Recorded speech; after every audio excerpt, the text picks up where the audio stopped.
క్రైస్తవులందరూ గుర్తుపెట్టుకోవాల్సిన ముఖ్యమైన రోజు ఒకటి ఉంది. అదే అక్టోబర్ 31 రిఫార్మేషన్ డే. చరిత్రలోకి వెళ్తే ఆదిమ సంఘం తర్వాత క్యాథలిజం మొదలైంది.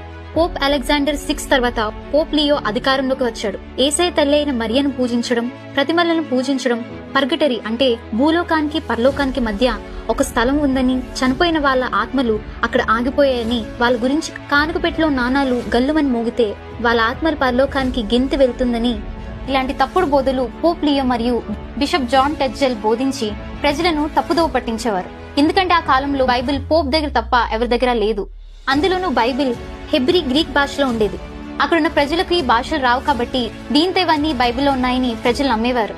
ఒకరోజు ఎయిర్పోర్ట్ సిటీలో ఉన్న లైబ్రరీలో మార్టిన్ లూథర్ గారు బుక్స్ చదవడానికి వెతుకుతున్నప్పుడు ఆశ్చర్యకరంగా ఆయనకి బైబిల్ దొరికింది.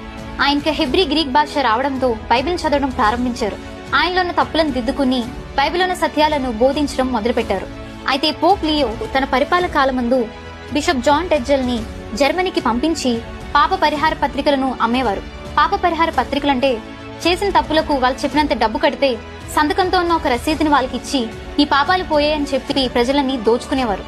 ఇదంతా మార్టిన్ లూథర్ గారు చూసి బైబిల్ కి ఇది విరుద్ధమని, యేసు రక్తమే ప్రతి పాపం నుండి మనల్ని పవిత్రం చేస్తదని, మీరు చేసేదంతా దయ్యపు చెడ్డ వ్యాపారమని వాళ్ళని ఖండించి బైబిల్ ని అనుసరించి రాసిన 95 సిద్ధాంతాలను అక్టోబర్ 31, 1517లో విటెన్బర్గ్ చర్చ్ తలుపుకు మేకతో కొట్టాడు. దీన్నే రిఫార్మేషన్ డే, సంఘ సంస్కరణ రోజు అన్నారు. మార్టిన్ పోప్ సిద్ధాంతాలకి ఎదురు తిరగడంతో పోప్ అధికారి ఇంకా రోమన్ కాథలిక్ సంఘం మార్టిన్ లూథర్ గారిని వెలివేశారు. కానీ మార్టిన్ లూథర్ కి తోడుగా నిల్చున్న ప్రజలు సంఘం నుంచి వేరయ్యి లూథరన్స్ గా లూథరన్ మిషన్ గా ఏర్పడ్డారు. దీంతో జర్మనీ చక్రవర్తి పోప్ అందరూ కలిసి మార్టిన్ మీదకి విరోధంగా లేచారు. చంపేద్దామని ప్లాన్ వేశారు. అయితే దేవుడు మార్టిన్ గారికి సహాయంగా ఫ్రెడరిక్ రాజును, మార్టిన్ స్నేహితులను లేపి ఎవరికి తెలియని చోట మార్టిన్ గారిని దాచారు.